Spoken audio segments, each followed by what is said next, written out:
Bismillahirrahmanirrahim. Assalamualaikum warahmatullahi wabarakatuh. Waalaikumsalam warahmatullahi wabarakatuh. Selamat pagi Bu Yuni. Selamat pagi semuanya, dan hari ini hari Sabtu tanggal 13 Desember tahun 2025. Hari ini Ibu akan memberikan materi mata pelajaran KDM, tapi sebelumnya mari kita berdoa terlebih dahulu. Silakan ketua kelas untuk memimpin. Siap. Sebelum mulai belajar, mari kita berdoa. Berdoa dalam hati dimulai.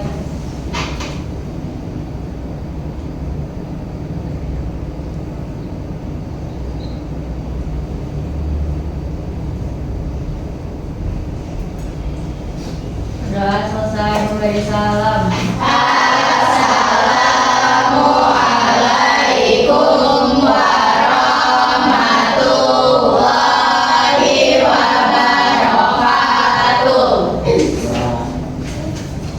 Ya, untuk hari ini kelas 11 keperawatan 2. Ibu absen terlebih dahulu ya.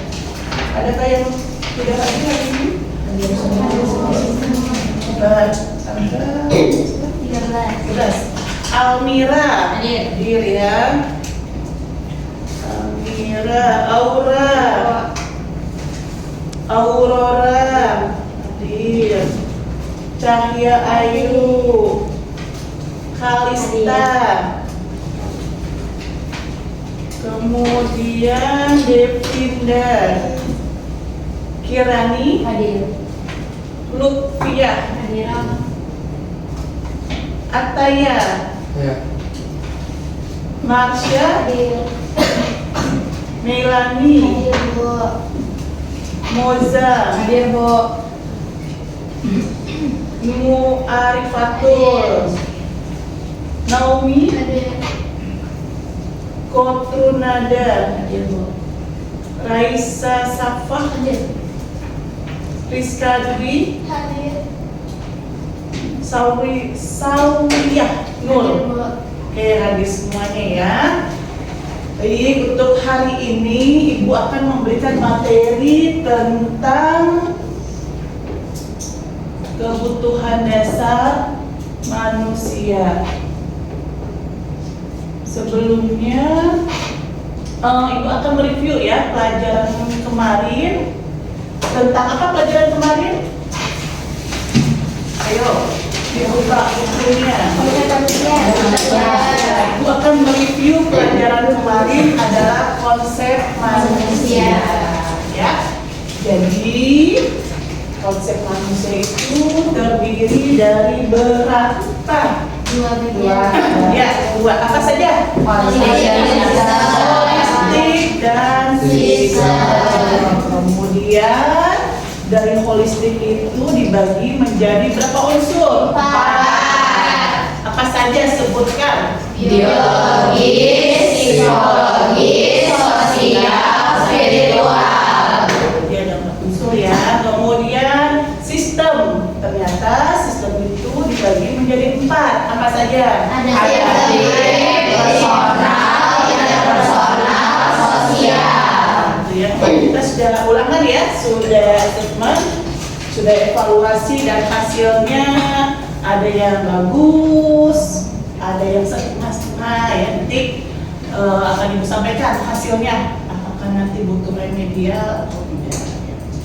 Untuk hari ini Ibu akan memberikan materi tentang kebutuhan rasa nyaman nyeri. Tujuan Ibu di sini, tujuan pembelajarannya adalah peserta didik mampu menganalisis prinsip penanganan nyeri serta perawatan luka dasar secara tepat sesuai dengan prosedur keperawatan. Jadi nanti materi nyeri ini berkaitan dengan perawatan luka karena mereka kan saling berhubungan ya, nyeri dan perawatan luka. Oke, kita lanjut saja untuk materinya. Sudah siap belajar? Siap. Ya. Tepuk 1.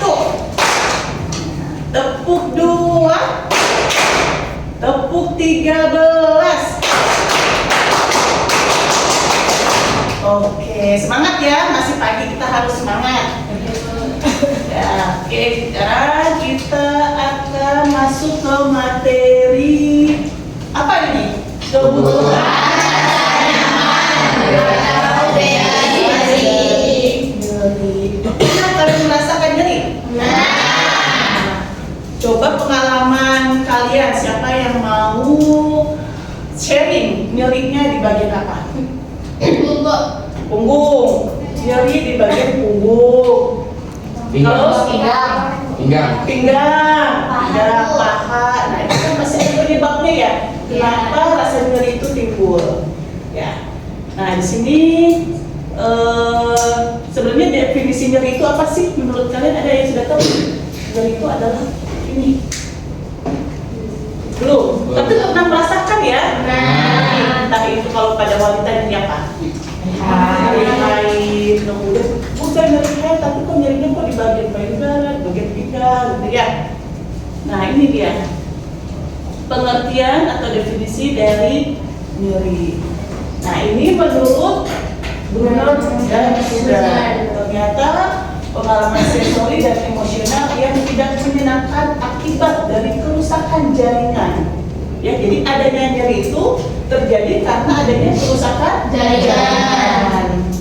Kemudian ada lagi nih, berdasarkan Tamsuri, suatu keadaan yang mempengaruhi seseorang dan eksistensinya diketahui bila seseorang pernah mengalaminya. Jadi kalau orang pernah mengalami nyeri, dia tahu tuh rasanya nyeri itu seperti apa. Apakah seperti kena pukulan atau kena tusuk-tusukan. Jadi bila diketahui bila seseorang pernah mengalami rasa nyeri tersebut. Nah, ini menurut IASP ya. Jadi banyak nih definisi dari nyeri. Setelah kamu baca ketiga ini, bisa nggak kamu simpulkan? Kira-kira nyeri itu apa sih? Kamu pernah merasakan, tapi kamu tidak bisa mendefinisikan. Nah, di sini ada definisinya nih. Nah, kamu simpulkan. Ada yang tahu? Kalau tidak tahu, ibu kasih tahu ya. Jadi berdasarkan ketiga definisi tersebut, nah, nyeri adalah kondisi berupa perasaan tidak menyenangkan. Titik dulu. Senang nggak sih kalau kalian merasakan nyeri? Enggak. Jadi perasaan tidak menyenangkan, bersifat sangat subjektif. Kenapa? Ya, ini. Subjektif ini yang merasakan nyeri itu adalah diri kita sendiri. Kalau kamu nanti PKL di rumah sakit, bertemu dengan pasien bedah, pasti mengalami nyeri ya. Bisa nggak sih kamu merasakan nyerinya si pasien? Nggak bisa. Tapi bisa kamu lihat bagaimana, dengan apa? Ekspresi wajahnya. Kalau nyeri kan ada. Nanti kita belajar skala nyeri. Nyeri ringan, nyeri sedang, dan nyeri berat. Kalau nyeri ringan kan masih bisa senyum. Nyeri sedang ngomong tapi males-malesan. Kalau nyeri berat itu sulit untuk komunikasi. Ya. Karena perasaan nyeri berbeda pada setiap orang dalam skala dan tingkatannya. Contohnya misalnya Sau jatuh dan sepeda, tiba-tiba nggak bisa jalan. Padahal cuma jatuh dari sepeda. Sedangkan Kirani jatuh dari sepeda, dia langsung biasa aja aktivitas. Karena ini perasaan nyeri berbeda-beda pada setiap orang. Ada yang aduh sakit banget, tapi biasa aja. Jadi setiap orang itu beda-beda dalam skala nyerinya. Ya. Mungkin ada yang bilang, Bu, dia mah lebay banget tuh, baru jatuh dari sepeda sudah seperti itu. Tapi memang tidak bisa kita menjudge bahwa dia itu lebay, kan memang nih perasaan nyeri berbeda-beda pada setiap orang. Oke ya. Kita lanjut ya. Itu tadi definisi atau pengertian dari nyeri. Ternyata ada klasifikasinya nyeri. Nah ya, tuh. Yang A adalah berdasarkan sumber.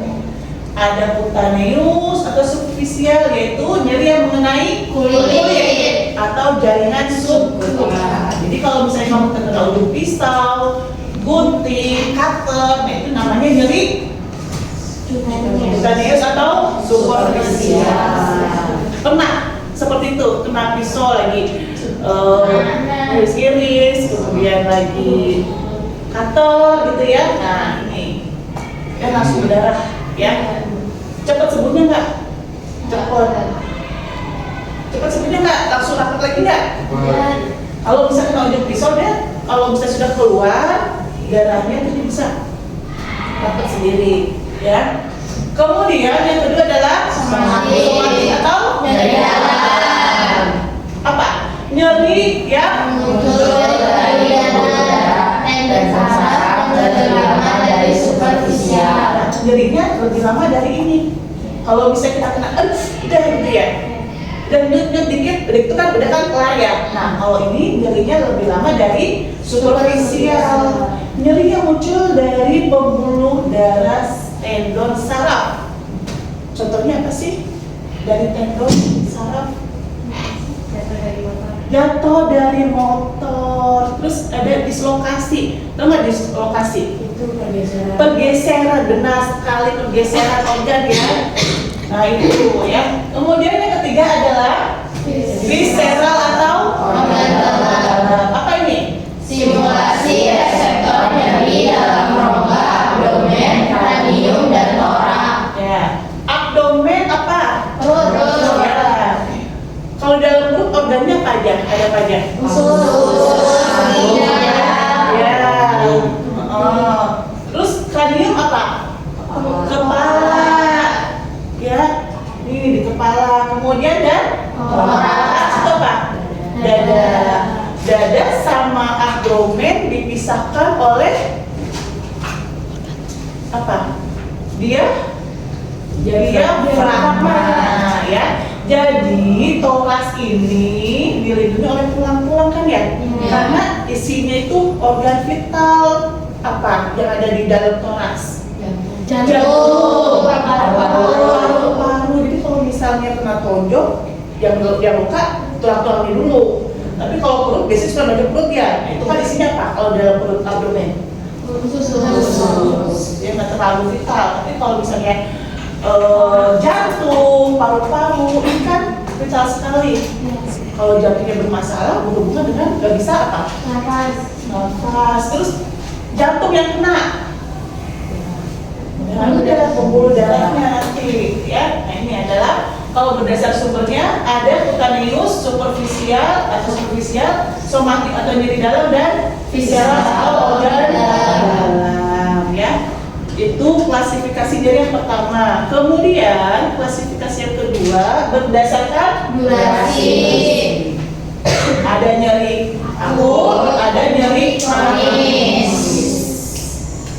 Ini coba nyeri akut dibaca. Nyeri secara mendadak dan mudah hilang, durasi singkat, tidak lebih dari 6 bulan, serangan mendadak. Kira-kira apa ya contohnya nyeri akut? Tiba-tiba nyeri, tapi nggak lama nih, nggak sampai 6 bulan. Terus serangannya mendadak tapi mudah hilang. Pernah nggak? Tiba-tiba lagi makan es krim, ya, tiba-tiba ting, gitu, nyeri. Pernah nggak kayak gitu? Linu, tapi durasinya singkat atau lama? Singkat. Lebih dari 6 bulan tidak? Ya. Serangannya mendadak? Ya. Gitu ya. Contohnya seperti itu. Kemudian nyeri kronis, Aura. Apa nyeri kronis? Nyeri kronis yaitu nyeri secara perlahan dan berlangsung cukup lama, durasinya lama, lebih dari 6 bulan, serangan bisa mendadak dan terus menerus. Ya. Kira-kira apa ya contoh dari nyeri kronis? Serangan jantung. Serangan jantung. Kemudian asma. Terus ada lagi yang lebih? Apa sih yang nyeri lambung? Lebih nggak, yang lebih dari 6 bulan nih nyerinya? CA, tahu CA? CA adalah kanker. Iya. Jadi nanti kalau kalian di PK di rumah sakit, ini kan nanti ada nih, Kak pinjam status. Siapa yang pernah dirawat di rumah sakit? terkena. Jadi kalau di rawat rumah sakit kan ada status pasien, nomor rekam medik, kemudian di sini namanya. Nah, nanti di sini ada tentang apa? Tentang dianya tuh, tentang identitas, kemudian tentang gejala penyakit. Nah, kalau CA itu dia pengobatannya lama. Ada CA itu terbagi menjadi 4 tahap pengobatannya. Atau ada 4 golongan. Ada stadium 1, stadium 2, stadium 3, dan stadium 4. Jadi kalau kamu nanti ke pasien, lihat nih diagnosa medisnya ya. Kalau itu CA, kan dia kalau diagnosa medis kan pakai bahasa medis ya. Kalau misalnya tipes apa? Bahasa medisnya. Tipes, ayo kalian mau PKL harus tahu nih bahasa medis rumah sakit. Tipes apa? Nah, nggak mungkin nih kalau misalnya di status pasien tipes, demam berdarah, dokter tidak akan nulis seperti itu. Nanti apa tipes? Sudah belajar ilmu penyakit? Sudah. Nah, tipes apa?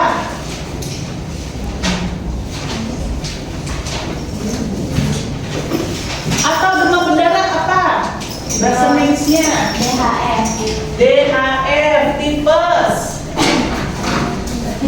Ayo.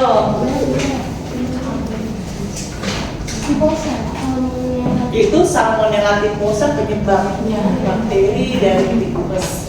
Tifoid. Tifoid. Ya kan? Iya. Udah denger kan? Tifoid. DBD itu DHF. Tipes itu tifoid. Diare. Bahasa medisnya gastroenteritis atau GE ya. Nih, GE berarti gastroenteritis, ini diare. Kalau GEA, gastroenteritis akut. Nah, tiba-tiba dia diare. Terus DHF ya. Dan tifoid. Nah, ini kalau penyakit hepatitis tahu kan ya? Hepatitis, penyakit yang menyerang organ hepat atau organ hati. Appendicitis, nih nanti biasanya dokter suka gini nih, APP. Apa APP? Appendicitis atau nih, nanti kan ini di bedah nih, di ruang bedah nih.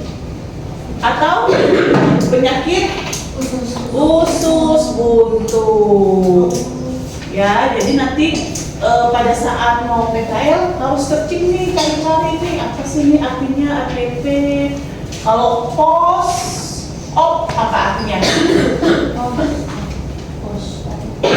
Ada post-op, ada pre-op, ada intra-op. Ada post-op, jadi pertama pre-op, kedua intra, ketiga post-op. Nah, sudah belajar belum? Belum ya? Nah, jadi nanti kalau nanti ya praktek di rumah sakit, disebar nih di ruang bedah, ruang penyakit dalam, ICU, ruang anak, UGD. Nah, nanti ketemulah appendicitis itu adalah usus buntu, berarti dia di ruang mana nih? Kategori ruang mana? Penyakit dalam atau bedah? Penyakit bedah. Nah, tahap-tahap dari penyakit bedah itu kan kalau mau operasi ada namanya sito. Misalnya ini nih, dok, nih operasi, ditulis di statusnya sito. Artinya apa? Sito ini artinya segera dilakukan tindakan. Karena kalau tidak segera dilakukan tindakan, contohnya appendicitis, itu kan radang ya, radang pada usus buntu, berarti dia merah tuh, besar dan merah di dalam usus buntu. Kalau tidak segera dilakukan sito, tidak segera dilakukan pembedahan, dia nanti bisa pecah dan berfluorasi, nanahnya kemana-mana. Kalau nanahnya pecah, kan nanah itu kan kotoran ya, bakteri ya, dia langsung masuk ke dalam pembuluh darah. Kalau pembuluh darah masuk ke otak, itu kan setiap manusia ini kan pembuluh darahnya jalan terus gitu ya. Nah ini dikhawatirkan kalau tidak segera dilakukan, pecah dan berfluorasi, bakterinya kemana-mana sehingga susah dilakukan tindakan dan bisa menyebabkan pasien itu meninggal. Kenapa? Karena udah banyak bakteri di seluruh tubuhnya.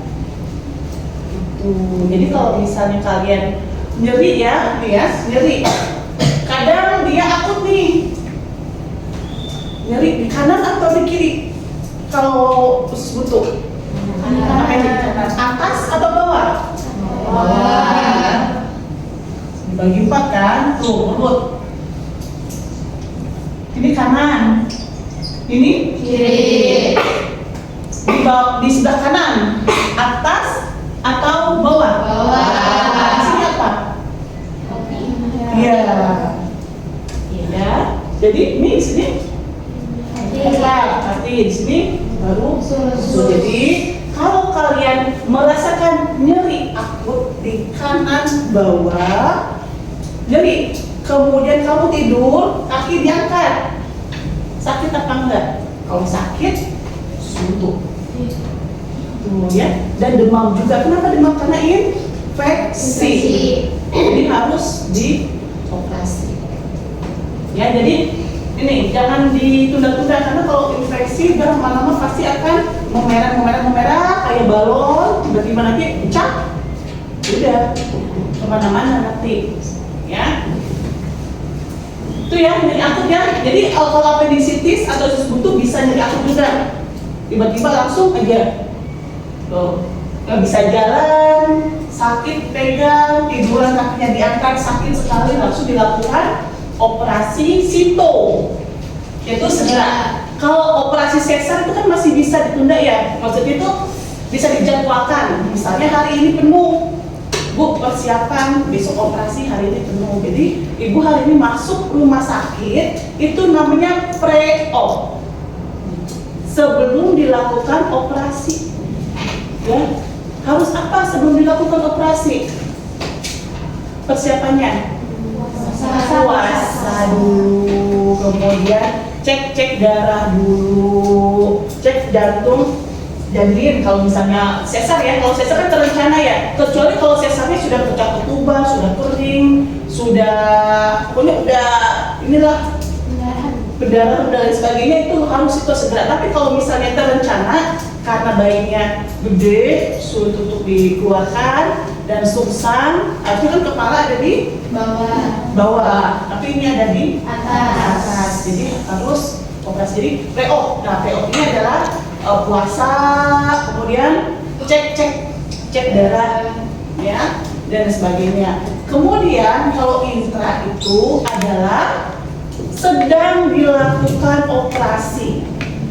Jadi dari ruang, kalau di rumah sakit Anna Medika itu ruang mawar itu khusus bedah. Jadi dari sini, oke, hari ini kita persiapan operasi ya Bu, karena besok pagi kita akan melakukan operasi. Ini sudah dipersiapkan dan sebagainya, aksinya sudah ada. Nah, besoknya diantarlah ke ruang operasi. Ya, operasi di ruang OK. Dilakukan waktu operasi. Nah, habis ini diantar lagi kan ke ruangan kan, namanya pos operasi. Diapain di sini pasiennya? Diobservasi dulu. Diobservasi apanya? Keadaan umum, kemudian tanda vital, keadaan umumnya gimana?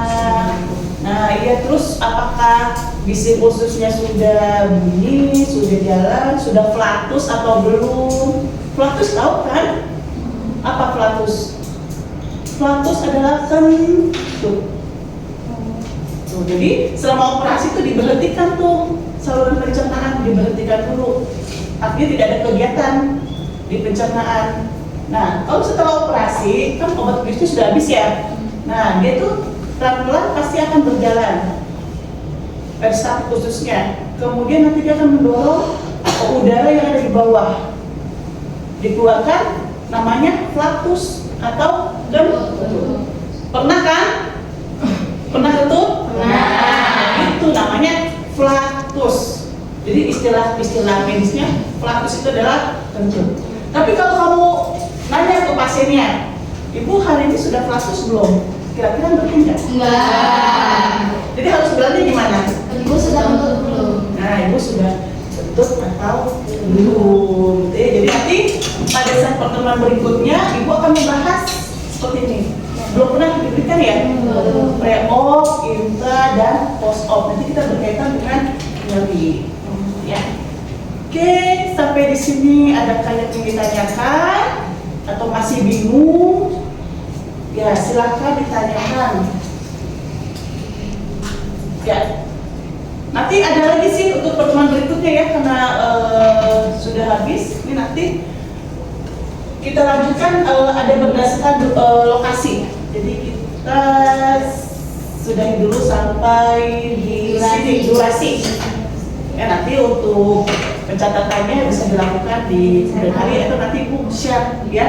Jadi kalian belajar di sini, diskusi, melihat, mendengarkan apa yang Ibu sampaikan, kemudian kalian bertanya. Untuk materinya akan Ibu share di grup. Oke, hari ini tentang nyeri sudah selesai. Tolong disimpulkan.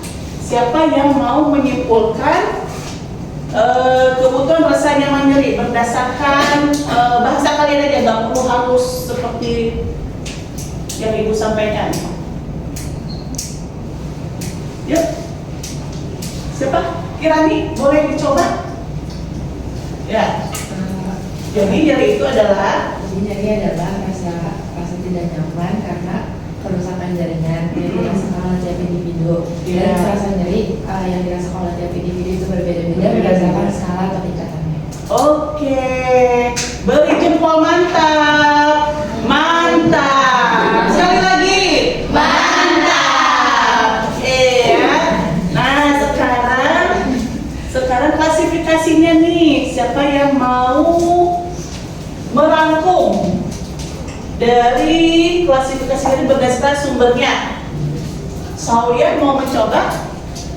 Ya, Saulia silakan. Klasifikasi nyeri meliputi cutaneous, yaitu nyeri yang di kulit, terus ada rheumatik atau nyeri dalam, yaitu muncul dari pembuluh darah, dari sel atau organ dalam itu, dari abdomen, perineum, dan torak. Oke, beri jempol mantap. Nah, sekarang yang terakhir, siapa yang ingin menyimpulkan berdasarkan durasinya? Yuk, siapa yang ingin menyimpulkan berdasar durasi? Boleh siapa saja? Ya, boleh, yuk. Ya, coba, kan mencoba. Ayo. Jadi berdasarkan durasi, nyeri akut, nyerinya mendadak dan mudah hilang, durasinya singkat, tidak berlangsung dalam 6 bulan, serangannya mendadak. Nah, contohnya apa? Kalau misalnya nyeri akut, seperti apa? Pilu, ya. Kemudian, Terus ada kedua, ada nyeri kronis, tadinya perlahan dan berlangsung cukup lama. Terus durasinya 6 bulan, serangannya bisa mendadak dan terus menerus. contohnya apa?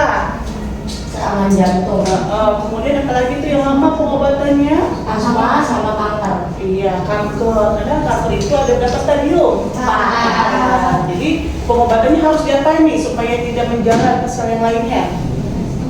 Harus di kemoterapi. Berikan jempol mantap.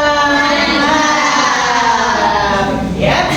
Oke, sudah disimpulkan juga sama teman kalian. Berarti nanti pertemuan berikutnya Ibu akan menjelaskan tentang berdasarkan lokasi dan lain sebagainya di pertemuan yang kedua. Ada lagi yang ditanyakan?